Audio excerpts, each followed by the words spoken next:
хүн ингээ аварт ороод гівгинт хөлн ингээд нөгөө машин дайрагдаад хөлн байхгүй болж л дээ. Одоо энэ өвдөгнөөсөө доошооч.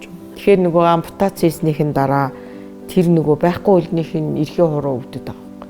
Зөвхөн энэ тархин дотор нь. За энэ юутай холбоотой юм бэ гэхээр нөгөө сэтгэл санааны нөгөө голомттой ч холбоотой байхгүй. Тэгээ энийг одоо яах ёстой вэ те? Энэ өвдөлтөөс яаж гарах вэ гэхээр хуурах ажиллагаа гэдэг байхгүй.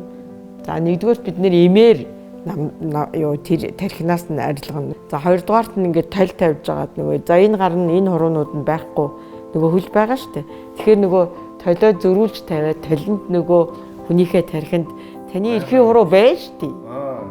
Нөгөө хүний чинь тархин байгаа юм байна өвдгөө.